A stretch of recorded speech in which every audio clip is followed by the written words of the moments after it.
Bismillahirrahmanirrahim. Assalamualaikum warahmatullahi wabarakatuh. Alhamdulillahi ala ihsani wa syukru lahu ala taufiqihi wa amtinani. Asyhadu an la ilaha illallah wahdahu la syarika lahu ta'ziman li sya'nih. Wa asyhadu anna Muhammadan abduhu wa rasuluhu da'ila ridwanih. Allahumma salli alaihi wa ala alihi wa ashabihi wa ikhwanih. Hadirin hadirat yang dirahmati oleh Allah Subhanahu wa taala. Pada kesempatan kali ini kita akan bahas tentang bagaimana menjaga hidayah ya. Sungguhnya hidayah adalah kenikmatan teragung yang Allah berikan kepada hambanya ya. Allah memilih dari sekian hamba-hambanya untuk diberikan hidayah. Oleh karenanya jika seorang merenungkan tentang kondisi orang-orang lain,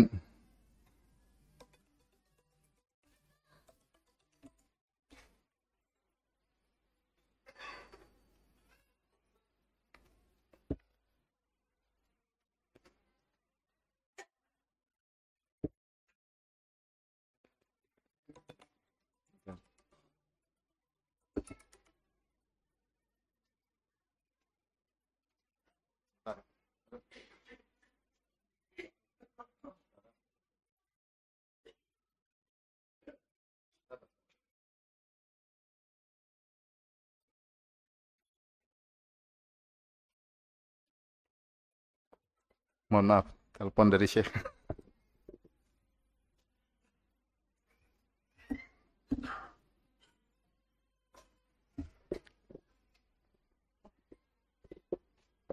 Mohon maaf juga tadi bunyinya saya bingung apa, ternyata Google Meet bunyinya begitu kalau apa? Telepon ya. Jadi ada musiknya ya. Padahal HP saya juga suara jangkrik bukan suara musik.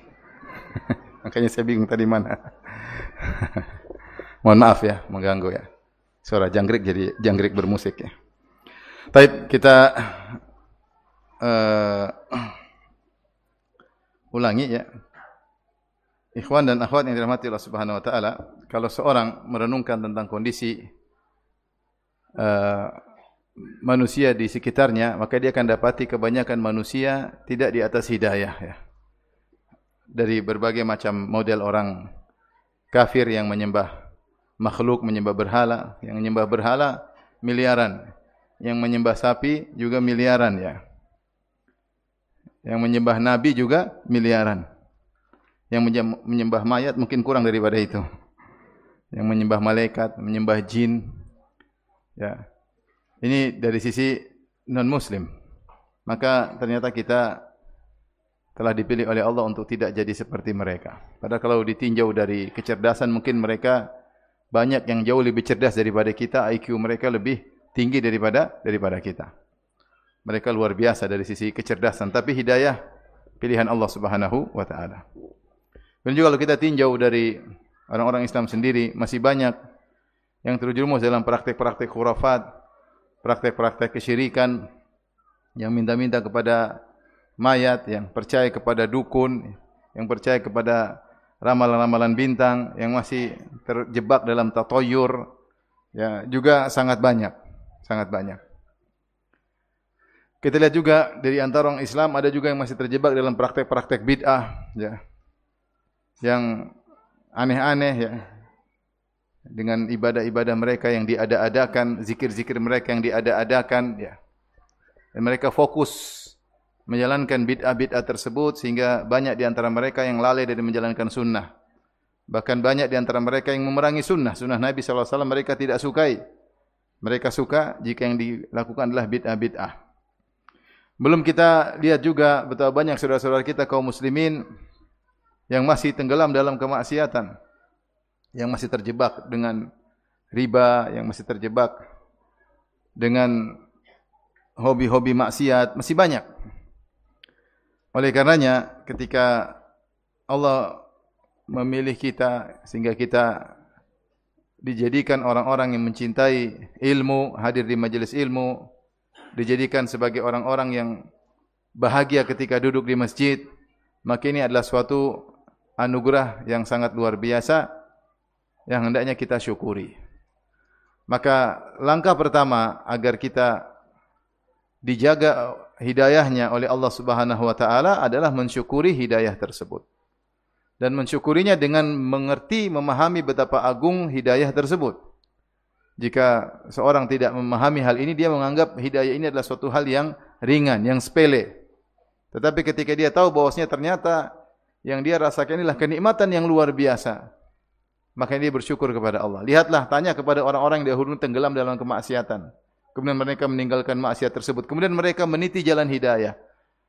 Mereka meninggalkan segala kesenangan duniawi demi untuk meniti jalan hidayah. Lihat mereka, kenapa? Karena mereka merasa bahagia. Mereka merasa bahagia sehingga mereka meninggalkan kemaksiatan dan mereka merasa bahagia dengan meniti jalan sunnah Nabi sallallahu alaihi wasallam. Sementara kita sekarang sudah berada di jalan tersebut. Maka hadirkan dalam diri kita ya tentang agungnya nikmat ini agar kita mensyukuri ya nikmat tersebut. Nah, kalau kita mensyukuri nikmat tersebut, maka ini salah satu ya sebab Allah akan mempertahankan nikmat tersebut. La in syakartum la azidannakum. Kalau kalian bersyukur, maka aku akan tambah. Maka aku akan tambah nikmat tersebut. Itu dipertahankan dan ditambah. Ini nikmat yang terbesar, nikmat Islam. Betapa banyak orang-orang yang dari sisi duniawi sangat baik, sangat sosial, dermawan, ya. Tapi jika ternyata meninggal dalam kondisi musyrik, tidak ada faedahnya. Tidak ada faedahnya mereka di akhirat. Di dunia mereka mungkin diberi balasan oleh Allah di dunia, tapi di akhirat tidak ada faedahnya. Lihatlah Abu Talib betapa baiknya kepada Nabi, luar biasa. Bukan cuma Nabi, dia bela Islam, luar biasa. Ya. Lan yasiluka ilaika bi dharbatin hatta uwassada fit turabi dafina. Kata dia, mereka tidak akan bisa menyentuhmu wahai ponakanku. Mereka tidak bisa memukulmu sampai aku dikubur dalam tanah baru mereka bisa menyentuhmu. Ini mohon maaf lagi, anak lagi.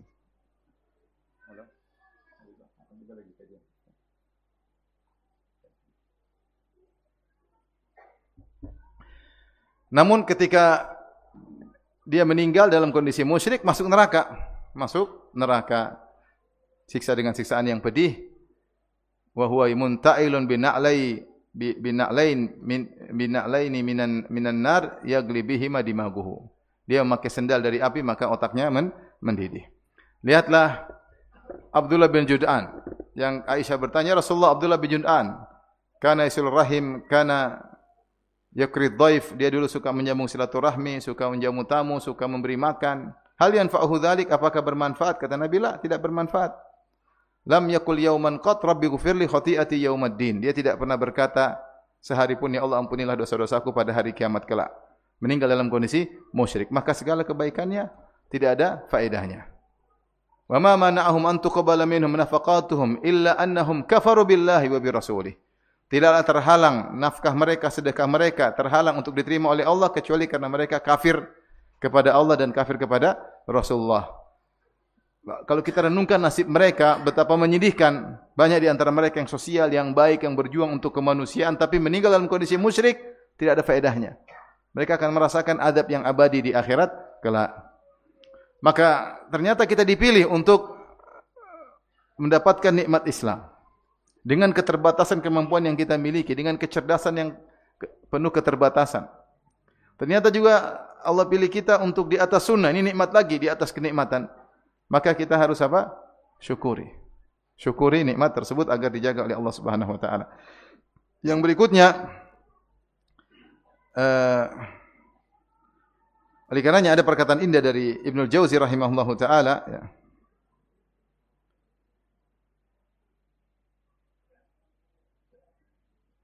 Dia mengatakan tafakkartu fi sababi hidayati man yahtadi wantibahi man yatayaqqadhu. Kemudian beliau mengatakan, aku merenungkan tentang sebab hidayahnya orang yang mendapatkan hidayah dan orang yang sadar dari kelalaiannya. Beliau mengatakan, fa wajadtu sababal akbar ikhtiyarul haqq azza wa jalla lidzalika syakhs. Maka aku dapati sebab utama adalah karena Allah memilih orang tersebut. Artinya banyak orang yang berusaha mencari petunjuk tidak mendapatkannya. Banyak orang diberi sebab-sebab untuk hidayah namun tidak meraihnya. Orang-orang munafik apalagi kurang sebab dapat hidayah, tinggal bersama Nabi, lihat Nabi langsung, ngerti bahasa Arab, dengar ayat-ayat turun, melihat mukjizat Nabi, ikut serta dalam perang Nabi, salat di masjid bersama Nabi, dengar ceramah Nabi. Ternyata tidak beriman. Kenapa? Karena Allah tidak pilih mereka untuk beriman.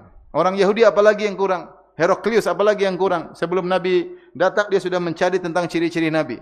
Dia sudah tunggu-tunggu kedatangan Nabi tersebut. Maka dia sudah cross check sama Abu Sufyan dan dia meyakini itu adalah seorang Nabi yang dia nantikan selama ini. Bahkan dia mengatakan, ya, kalau saya mampu untuk bertemu dengan dia, la ghasaltu rijlaihi atau qadamaihi, saya akan cuci kedua kakinya. Kalau saya mampu ketemu Nabi tersebut, saya akan cuci kedua kakinya, menunjukkan ketundukannya kepada Nabi. Ketika Nabi tersebut sudah datang, sudah ada, ternyata dia kufur. Padahal sebab hidayah semua sudah terkumpulkan. Orang Yahudi demikian pula, sampai mereka berhijrah dari Syam ke Hijaz, ke Khaybar atau ke Madinah untuk menantikan kedatangan Nabi tersebut. Ketika Nabi tersebut sudah datang, falamma ja'ahum ma arafu kafaru bih. Tatkala datang orang yang mereka nanti-nantikan, yang mereka sudah kenal betul, mereka justru kafir. Maka ini dalil hidayah tersebut, kata Ibnu Jauzi, anna sababal akbar ikhtiyarul haq. Allah yang pilih. Allah yang pilih. Sebaliknya kita dapati sebagian orang, ini kisah nyata, ketika saya ketemu beberapa kawan, jadi panitia pengajian, sebelumnya memusuhi dakwah sunnah, sangat memusuhi. Bahkan membatalkan pengajian, bahkan memblok kajian, jangan sampai ada kajian. Bahkan datangkan preman-preman untuk menghalangi orang ke masjid. Sekarang jadi panitia pengajian, bahkan berinfak luar biasa untuk mengadakan pengajian. Berarti hidayah berarti murni apa? Hak prerogatif Allah Subhanahu wa taala. Maka maksud saya untuk menghadirkan dari diri kita syukur. Kita bersyukur dengan nikmat yang agung ini. Jangan kita merasa saya dapatnya karena saya pintar, karena saya cerdas, karena saya banyak baca. Ya, ente kalah banyak baca sama Yahudi. Yahudi sama ente mana lebih banyak baca? Yahudi lah. Kita memang banyak baca medsos. Yahudi baca literatur, tapi tidak beriman. Semua sebab hidayah sudah ada di depan mata, namun tidak dapat hidayah. Berarti hidayah adalah milik Allah semata. Ya. Lihatlah Abu Talib, kurang apanya ada Nabi dakwahi dia? Kurang apa Nabi dakwahi dia? Pamannya sendiri, seperti ayahnya sendiri. Dia dakwah dengan semaksimal mungkin, Nabi dengan penuh kelembutan, dan dia melihat bagaimana akhlak Nabi. Semua sebab hidayah sudah di depan mata dia, tapi dia tidak dapat hidayah. Sampai Rasulullah bersedih dan Allah berfirman, innaka la tahdi man ahbabta. Kau tidak bisa beri petunjuk kepada orang yang kau cintai. Nabi Nuh, apa kurangnya dia menjelaskan hidayah menjelaskan keimanan kepada putranya, kepada istrinya. Ternyata keduanya kafir kepada Nabi Nuh, kafir kepada Allah. Ratusan tahun dia dakwahi putranya, bukan sehari dua, ratusan tahun dakwahi putranya. Sampai putranya meninggal dalam kondisi apakah? Kafir. Karena hidayah bukan di tangan Nabi Nuh alaihissalam. Maka kalau kita dapat hidayah, kita tahu bahwasanya itu murni pilihan siapa? Allah, harus kita syukuri. Ini yang pertama agar hidayah bisa kita jaga. Yang kedua, ya, berdoa kepada Allah Subhanahu wa taala. Berdoa kepada Allah Subhanahu wa taala. Nabi SAW saja berdoa kepada Allah, dan di antara doa yang paling banyak beliau ucapkan, ya muqallibal qulub, tsabbit qalbi ala dinik. Wahai pembolak-balik hati manusia, tegarkanlah hatiku di atas agamamu. Dan benar, hati ini sangat mudah bergejolak, kata Nabi SAW. Lebih besar gejolaknya daripada gejolak air ketika air mendidih di dalam panci, mendidih, bergejolak. Hati juga sangat mudah berbolak-balik. Seorang dengan membaca satu syubhat, mendengar satu syubhat, dia bisa berubah. Seorang membaca atau mendengar syubhat dari orang ateis, dia bisa ragu kepada Allah Subhanahu wa taala. Seorang melihat ibadah ahlul bid'ah, dia bisa ragu dengan sunnah, terpukau dengan ibadahnya ahlul bid'ah. Bisa. Lihatlah dulu betapa banyak orang ikut Mu'tazilah, bukan karena Wasil bin Atha, tetapi karena Amr bin Ubaid. Amr bin Ubaid itu zuhud, orangnya zuhud luar biasa. Dan bahkan para umara senang dengan beliau karena Amr bin Ubaid ini tidak suka dengan dunia. Sebagian orang ahlu sunnah tapi suka dikasih harta oleh penguasa, dia tidak. Dan orang yang suka menangis, Amr bin Ubaid, sehingga banyak orang terfitnah dengan kezuhudannya. sehingga akhirnya mengikuti pemikirannya. Jadi hati ini mudah sekali berubah. Mudah sekali. Ini terkait dengan syubhat. Dan hati bisa mudah berubah terkait dengan syahwat. Seorang mungkin selama bertahun-tahun dia jaga pandangannya, dia jaga hatinya, tiba-tiba dia dikirim suatu klip, dia nonton 1 menit, 2 menit, kemudian berubah. Tiba-tiba hatinya berubah. Tiba-tiba dia kecanduan nonton syahwat. Kecanduan, berubah. Dan itu mudah dalam sekejap aja bisa berubah hati seseorang. Dan ini benar bahwasanya hati sangat mudah berubah. Betapa banyak orang dahulu orientasinya dunia. Kemudian dia berfikir tentang orientasinya akhirat. Pikirannya akhirat. Ketika salah bergaul, kemudian orientasinya menjadi dunia. Pikirannya jadi dunia. Hatinya berubah. Oleh karenanya benar Nabi ketika berdoa, ya muqallibal qulub, tsabbit qalbi ala dini, karena Nabi paling ngerti bahwasanya yang bisa membuat dia kokoh hanyalah Allah Subhanahu wa taala. Dia tidak pernah pede bahwasanya saya akan tegar, dia tidak pernah pede sallallahu alaihi wasallam. Lagi kita. Maka di antara doa yang paling banyak Nabi panjatkan, ya muqallibal qulub, tsabbit qalbi ala dinik. Sampai ditanya sama istrinya, ya Rasulullah, kenapa engkau banyak sekali baca doa ini? Kata Nabi sallallahu alaihi wasallam, innal quluba baina usbu'aini min asabi'ir rahman, yuqallibuha kaifa yasha. In syaa aqamaha wa in syaa azaghaha. Sungguhnya hati-hati manusia berada di antara 2 jemari Allah. Allah bola-balik yang Allah kehendaki. Jika Allah kehendaki, Allah istiqomahkan, Allah luruskan, dan jika Allah kehendaki, Allah simpangkan. Terserah Allah Subhanahu wa taala. Maka tidak ada jalan lain agar kita bisa menjaga hidayah kecuali dengan minta kepada Allah Subhanahu wa taala. Bahkan tadi kita dengar imam baca ayat, walaula an thabbatnaka laqad kitta tarkanu ilaihim syai'an qalila. Kalau bukan kami kokohkan engkau, sungguh engkau telah condong kepada mereka dengan syubhat yang disampaikan oleh orang musyrikin. Syai'an qalila, kau akan condong sedikit demi sedikit. Bahkan ketika disebutkan oleh sebagian ahli tafsir, ketika orang musyrikin datang kepada Nabi kasih ide-ide, bagaimana kalau kau dakwai saja orang kaya, orang miskin, jangan dulu. Allah turunkan ayat untuk menegarkan Nabi. Kata Allah, wasbir nafsaka ma'al ladzina yad'una rabbahum bil ghadati wal 'ashyi. Sabarkanlah dirimu bersama orang-orang miskin yang mereka berdoa kepada Allah pagi dan petang. Yuriduna wajhah, ikhlas karena Allah Subhanahu wa taala. Ini di antara tafsiran yang mengatakan karena ada syubhat disampaikan kepada Nabi agar merubah metode dakwahnya. Dan ini menunjukkan bahwasanya hati sangat lemah, tidak akan tegar kecuali kalau Allah yang menegarkan. Oleh karenanya, begitu kebutuhan terhadap hidayah, kokoh di atas hidayah, sampai Allah menyuruh para malaikat. Kata Allah Subhanahu wa taala, "Idz yuhi rabbuka ilal malaikati anni ma'akum fathabbitul ladzina amanu." Ketika Rabbmu memberi wahyu kepada para malaikat, "Anni ma'akum, sungguhnya aku bersama kalian, fathabbitul ladzina amanu." Maka kokohkanlah orang-orang yang beriman. Para malaikat memberi bisikan-bisikan, memberi bantuan-bantuan agar orang beriman bisa kokoh. As-Sa'di rahimahullah berkata terkait ayat ini, wa fi hadhil ayat dalilun ala shiddati iftiqaril abdi ila tathbitillahi iyyahu. Ayat-ayat ini menunjukkan bahwasanya seorang hamba begitu butuh kepada Allah untuk mengkokohkannya.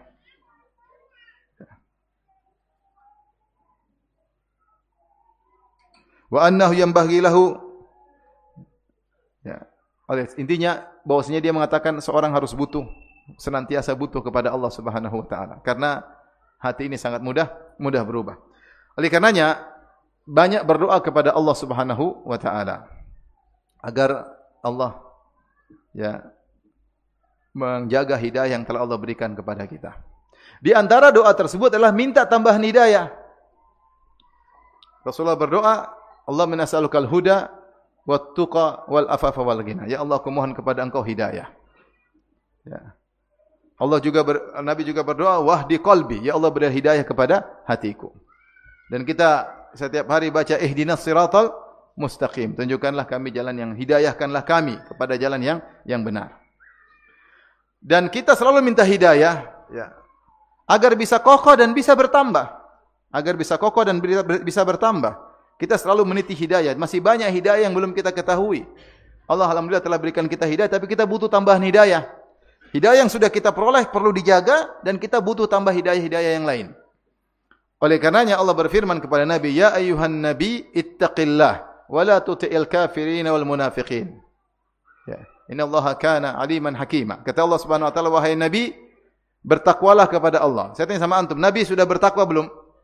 Sudah. Tapi ketika Allah suruh bertakwa lagi, cuma dua tafsiran, yaitu pertahankan takwamu dan tambahkan takwamu. Karena kalau seorang sudah mutalabbisun bi syai'in, seorang sudah melakukan sesuatu kemudian disuruh untuk melakukan perkara yang sama, berarti disuruh untuk mempertahankan atau menambah. Misalnya kita sedang makan terus bilang, "Ayo makan," padahal sedang makan. Berarti apa? Suruh terus makan atau nambah makan. Paham? Kita lagi makan, makan. Maksudnya lanjutkan makanmu atau tambah makanmu. Nabi Allah mengatakan, "Ya ayyuhan nabi taqillah," wahai Nabi bertakwalah. Nabi tidak bertakwa?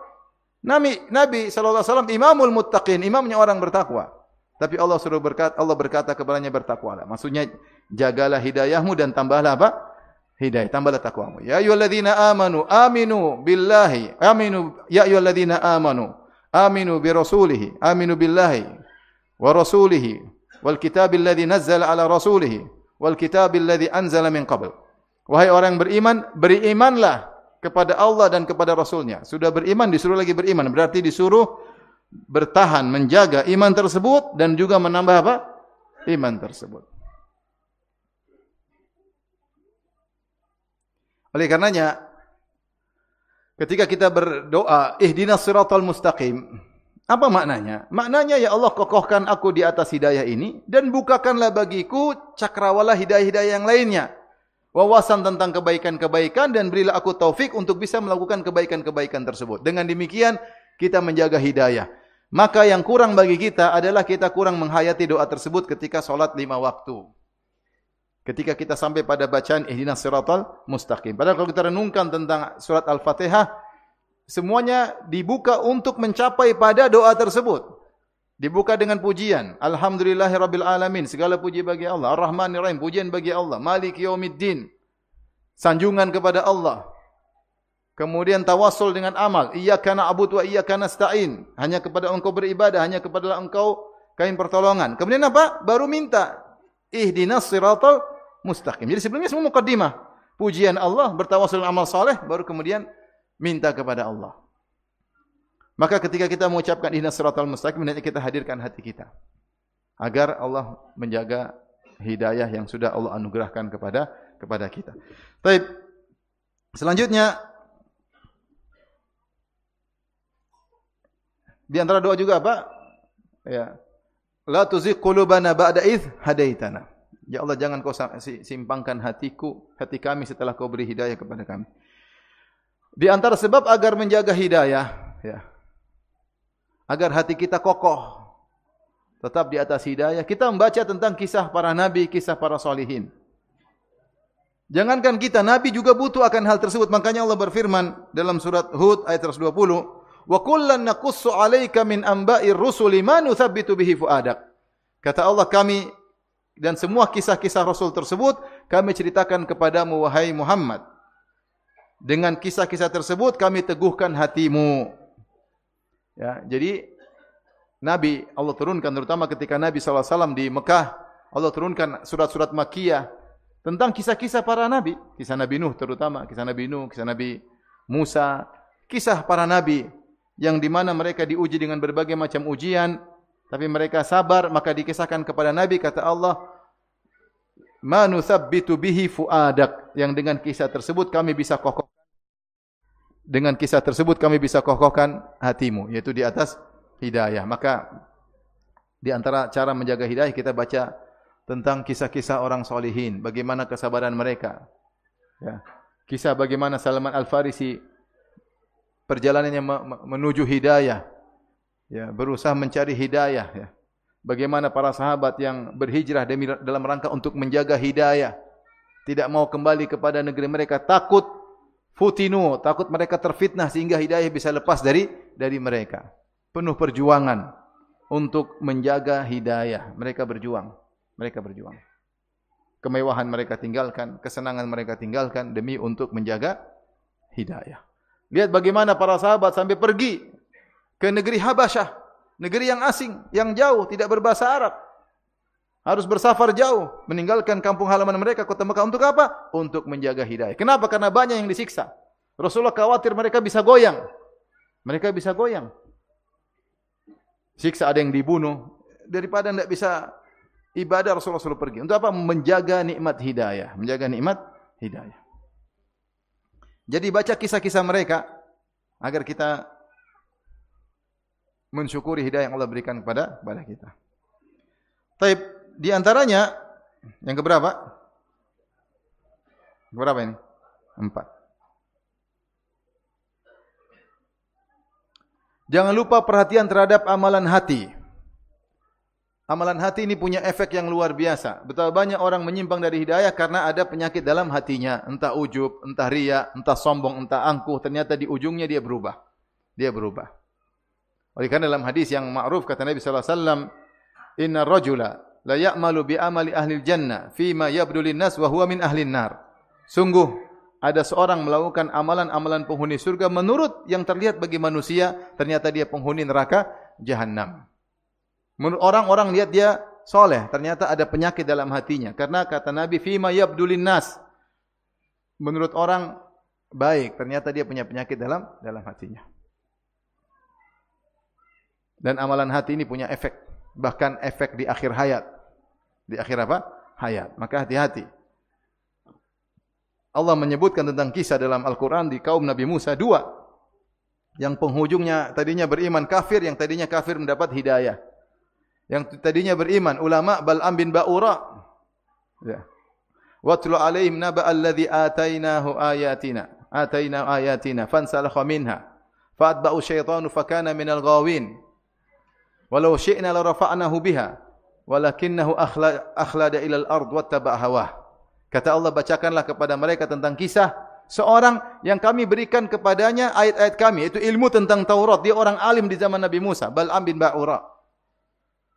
Kemudian apa yang terjadi? Fansalakha minha, ternyata dia keluar dari ayat-ayat tersebut. Ya. Kenapa? Karena dia, kata Allah, walau syi'na la rafa'nahu biha. Kalau kami berkehendak, dan dia mengikuti hawa nafsunya. Kalau kami berkehendak, kami akan angkat dirinya dengan ilmunya tentang Taurat. Tetapi dia condong kepada dunia. Masalah hati. Oleh karenanya, akhirnya di penghujung dia kafir. Hidayah lepas darinya. Setelah sebelumnya dia mendapatkan hidayah dari Allah Subhanahu Wa Taala. Sebaliknya, Allah mengkisahkan tentang para penyihir yang berduel dengan Nabi Musa. Berduel dengan Nabi Musa. Ternyata di penghujung mereka beriman. Ya. Bisa jadi karena ada isi hati mereka yang baik. Oleh karenanya, ya, ketika mereka bertemu dengan Nabi Musa, ya, Nabi Musa nasihati mereka sebelum berduel. Wailakum la taftaru 'ala Allahi kadziban fayushitakum bi'adzab. Wa qad khaba man iftara. Fatanaza'u bainahum amrahum wa asarrun najwa. Kata Nabi Musa sebelum duel, celaka kalian, jangan kalian berusaha atas nama Allah. Allah akan murka kepada kalian. Dan Allah akan azab kalian. Nabi Musa nasihati, maka mereka pun jadi berdebat. Ya. Fatanaza'u, mereka berdebat. Ini gimana ini? Berarti hati mereka ada. Sehingga mereka, ternyata nasihat Nabi Musa masuk ke dalam hati mereka. Kata para ulama, ini salah satu sebab akhirnya mereka masuk Islam. Ketika mereka melihat mukjizat Nabi Musa, didahului oleh nasihat Nabi Musa, dan bisa jadi dalam hati mereka ada kebaikan sehingga akhirnya mereka di penghujung dapat apa? Hidayah. Maka masalah hati sangat penting. Betapa banyak orang di penghujung akhirnya yang takis terbalik. Kenapa? Karena ada masalah dalam amalan hatinya. Kata Ibn Rajab, ada desisah, ada racun dalam hatinya, penyakit dalam hatinya.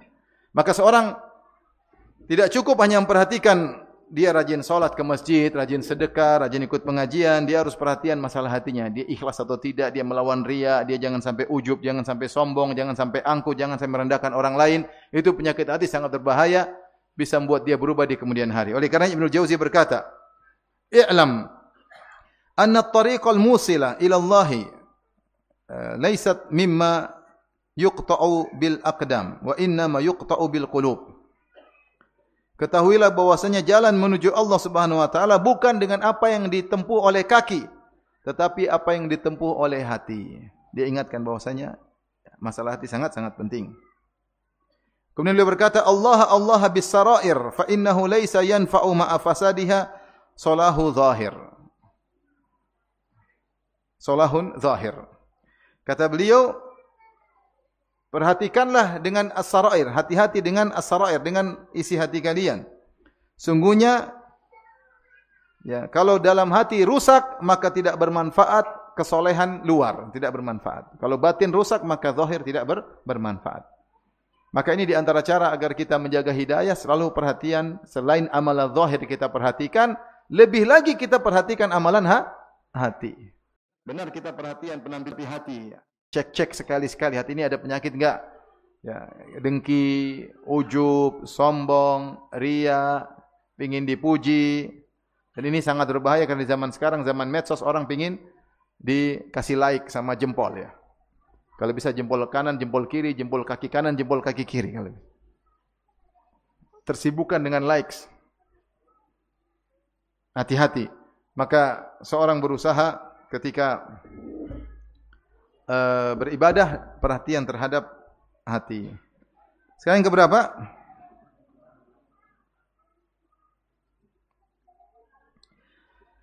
Di antara sebab menjaga hidayah, bahwasanya kita perlu murajaah, yaitu dengan ikut pengajian. Ikut pengajian. Bukti menunjukkan bahwasanya orang yang selalu ikut pengajian tidak alpa, meskipun sepekan sekali atau seminggu, sebulan 2 kali misalnya, biasanya mereka ini bertahan di atas hidayah. Tetapi ini namanya mensyukuri hidayah, sehingga dia perlu murajaah, perlu diingatkan. Kita masuk di majelis, di masjid yang penuh berkah, rahmat Allah turun, ketenangan turun, dipuji oleh Allah di hadapan para malaikat. Suasana keberkahan ini menjaga hidayah kita. Adapun sebagian orang yang mungkin ya terbuka dengan dunia, naik jabatannya, rezeki dibuka oleh Allah Subhanahu wa taala, kemudian dia mulai sibuk dengan dunia, mulai pengajian bolong-bolong, mulai jarang pengajian, lama-lama tidak ikut pengajian. Biasanya orang seperti ini akhirnya hidayahnya lepas sedikit demi sedikit. Maka apapun kesibukan kita, kita berusaha untuk tetap hadir di majelis ilmu, majelis yang penuh keberkahan. Berusaha hadir di majelis ilmu. Jangan kita tinggalkan majelis ilmu. Alhamdulillah sekarang majelis ilmu banyak. Tinggal kita hadir. Kita bisa menata, pilih-pilih pelajaran apa yang mau kita pelajari. Majelis ilmu adalah zikrullah. Yang kata Nabi SAW, ad-dunya mal'unatun wa mal'unun ma fiha illa zikrullah wa mawalah wa alimun wa muta'allimun. Sungguhnya dunia itu terlaknat dan semua yang di atas dunia semua terlaknat kecuali yang merupakan zikrullah, mengingat Allah. Kemudian wa mawala, dan apa yang Allah cintai, dan orang yang alim dan orang yang belajar. Selama kita masih dalam hal ini, zikir kepada Allah, melakukan apa yang dicintai oleh Allah, kita mengajar dan belajar, maka kita bebas dari laknat tersebut. Oleh karenanya, di antara sebab utama agar kita terjaga hidayah, jangan lupa selalu ikut majelis ilmu. Majelis ilmu apa? Yang penting ada ustaz datang, kita hadiri. Mungkin tidak tiap hari ya. Karena kita banyak kerjaan. Seminggu sekali alhamdulillah. Lebih daripada itu alhamdulillah lagi ya. Selama kita ada waktu kosong, buat apa hidup ini? Belajar untuk belajar agama, mengenali hukum-hukum Allah, mengenali fikih, hukum fikih, mengenali akidah. Dan itu menambah hidayah bagi kita. Bukan hanya menjaga, bahkan menambah hidayah dari Allah Subhanahu wa taala. Kemudian di antara ya, saya lupa tadi, di antara sebab agar hidayah terjaga yaitu berusaha tidak terbuai dengan pujian orang lain. Karena dalam Sahih Bukhari ketika ada seorang memuji kawannya, maka Rasulullah mengatakan, qata'tum unuka sahibikum. Sungguhnya kalian telah mematahkan atau mematahkan leher saudara kalian ya. Dan Umar bin Khattab mengatakan bahwasanya al-madah dzabhun, bahwasanya pujian itu adalah sembelihan tanpa sikin, bighairi sikin, tanpa pisau ya. Kenapa? Ya. Karena orang kalau dipuji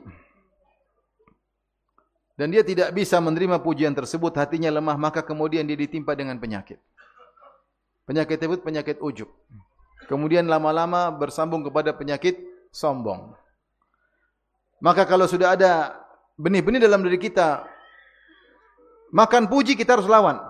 Karena kalau kita sudah makan puji, suka dengan pujian, nah ini celaka, hidayah akan lepas. Hati kita bermasalah. Sudah senang pujian, akhirnya kita sibuk ingin dipuji. Cara sibuk ingin dipuji, artinya kita selalu bikin konten-konten dalam rangka cari pujian. Casingnya seakan-akan dalam rangka berdakwah, tapi ternyata di balik itu kita ingin dipuji. Masing-masing meriksa dirinya masing-masing ya. Akhirnya kecanduan. Harus bikin. Supaya apa? Dipuji. Betapa banyak orang ahli bikin konten, tapi dia ternyata ya tidak menjalankan konten yang dia sampaikan.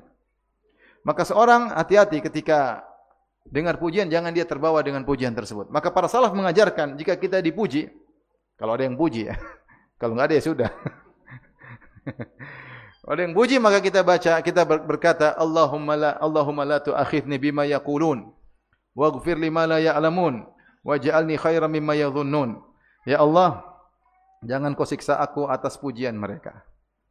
Dan ampunilah aku atas apa yang mereka tidak ketahui. Itu banyak dosa-dosaku mereka tidak ketahui, makanya mereka memujiku. Banyak kekuranganku. Waj'alni khairan mimma yadhunnun, jadikanlah aku lebih baik daripada yang mereka persangkakan. Karena pujian itu berbahaya. Sampai Rasulullah mengatakan, ahlaktum, kau telah membinasakan temanmu, kau telah mematahkan lehernya, kau telah mematahkan punggung saudaramu. Sampai Rasulullah mengatakan demikian. Ya. Kenapa? Karena kau merusak hatinya. Kau merusak hatinya. Tadinya dia ikhlas, tadinya dia tulus, tadinya dia tawadhu, dia bisa berubah, hancur. Jadi makan puji, suka pujian, menanti-nanti pujian. Ya. Akhirnya sibuk bikin konten-konten supaya dipuji. Ya. Jadilah dia kontainer. Tukang bikin konten ya. Tujuannya apa? Ingin dipuji. Hati-hati, akhirnya kecanduan. Canduan. Oleh karenanya ini penyakit berbahaya. Kalau ada yang puji-puji, kita bilang langsung bilang tadi, ya Allah jangan kesiksa aku atas ucapan orang ini ya Allah. Ya Allah ampunilah aku atas apa yang dia tidak tahu tentang diriku. Jadikan lebih baik daripada yang dia persangkakan. Oleh karena kita juga jangan suka memuji sembarang orang. Ya. Kalau halus memuji, maka kita mengatakan ahsibuhu kadzalik wallahu hasibuhu wala uzaki 'ala Allahi ahadan. Menurutku dia begitu dan Allah lebih tahu tentang dirinya, aku tidak mau mendahului Allah dalam memuji seseorang. Tapi intinya hati-hati, di antara hal yang bisa merusak hidayah atau menghilangkan hidayah, merubah hati seorang adalah karena pujian. Maka jangan coba-coba melakukan kegiatan yang kita menunggu pujian orang. Seperti di antaranya memamerkan amal soleh, hati-hati. Jangan kita spekulasi dengan hidayah ini. Allah sudah kasih hidayah, kita spekulasi, bahaya. Bahaya. Kita bikin satu amal soleh, kemudian kita bikin konten, kita tunjukkan, saya ini karena begini, untuk ini, untuk ini. Kenapa kok begitu? Niatnya untuk mencontohkan kepada kaum muslimin. Benar enggak? Hanya sekedar untuk beri contoh. Jangan-jangan di balik itu ada niat untuk dipuji. Hati-hati, jangan spekulasi. Jangan spekulasi ya.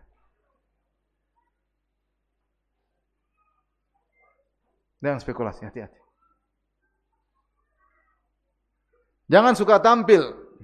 Jangan suka tampil. Panitia pengajian jangan suka tampil. Ya. Lagi ngundang ustaz bikin konten, nih lagi sama ustaz nih. Kita yang jamu semuanya, Masya Allah ustaz, Masya Allah ustaz ya, Masya Allah ya. Iya Masya Allah. Kasihan. Anda memamparkan diri Anda untuk menjadi penilaian orang dan itu sangat rentan hati kita. Akhirnya kita suka apa? Pujian. Masya Allah ternyata panitianya baik, panitia begini. Akhirnya siapa sih yang kuat dipuji? Orang enggak kuat dipuji, akhirnya langsung besar kepala. Akhirnya tadi penyakit ujub, akhirnya sombong, merasa hebat, ya. Tadinya tawadhu, kemudian hilang tawadhunya. Tadinya ikhlas tulus, akhirnya berubah jadi tukang cari pujian. Akhirnya hidayah terlepas sedikit demi sedikit. Baik. Berapa menit lagi azan?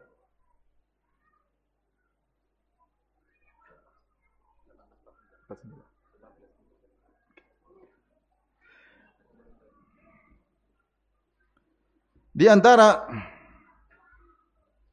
yang membuat hidayah kita terjaga adalah berusaha mengamalkan apa yang telah kita ilmui. Berusaha mengamalkan apa yang kita ilmui. Al-Imam Ahmad diriwayatkan beliau berkata, "Ma katabtu haditsan illa waqad amiltu bihi." Tidaklah aku mencatat satu hadis kecuali aku mengamalkannya. Bayangkan, Imam Ahmad nulis berapa? Ribuan hadis. Dia mengatakan tidak ada satu hadis yang sampai kepada aku tulis kecuali sudah aku amalkan. Luar biasa. Hatta marrabi anna Rasulullah sallallahu alaihi wasallam ihtajama wa ata Abu Taibatal Hajjam dinaran. Sampai lewatlah padaku satu hadis bahwasanya Rasulullah sallallahu berbekam, lantas Rasulullah sallallahu memberi upah kepada sang pembekam yaitu Abu Taibah dengan 1 dinar. 1 dinar itu 4/4 gram emas kalau dikonversikan dengan sekarang.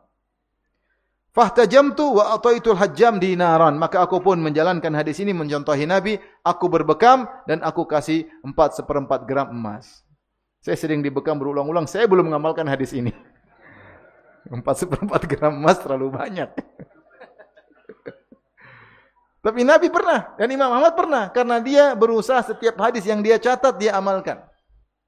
Berapa hadis yang dia catat dalam Musnad Imam Ahmad? Ribuan hadis. Banyak sekali. Berarti bagaimana dia berusaha mengamalkan? Karena dengan mengamalkan, ya, Allah akan jaga hidayah. Ilmu kalau tidak diamalkan akan pergi lepas. Tapi kalau diamalkan akan kokoh. Diriwayatkan juga Abdurrahman bin Mahdi berkata, "Sami'tu Sufyan yaqul, aku mendengar Sufyan berkata, rahimahullah, ma balagani min Rasulillah sallallahu alaihi wasallam haditsun qad illa amiltu bihi walau marrah."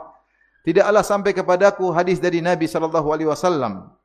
Satu hadis apapun kecuali aku akan amalkan meskipun sekali. Rasulullah pernah begini, meskipun Rasulullah berulang-ulang, yang penting saya pernah mengamalkan. Selama itu bukan wajib, sekedar sunnah. Ya. Maka seorang berusaha mengamalkan apa yang dia ilmui sebisa mungkin. Qala Al-Khatib Al-Baghdadi rahimahullah, Al-Khatib Al-Baghdadi rahimahullah berkata, "Kama la tanfa'ul amwal illa bi infaqiha, kadzalika la tanfa'ul ulum illa liman amila biha." Sebagaimana harta tidak bermanfaat kecuali diinfakkan, demikian juga ilmu tidak bermanfaat kecuali diamalkan. Kecuali diamalkan.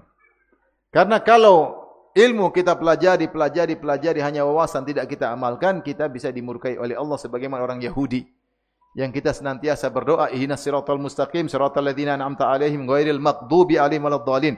Berilah aku petunjuk orang yang Engkau beri nikmat kepada mereka, yaitu para nabi, para siddiqin, para syuhada, para salihin, bukan petunjuk orang yang Kau murkai. Siapa maksudnya? Yahudi.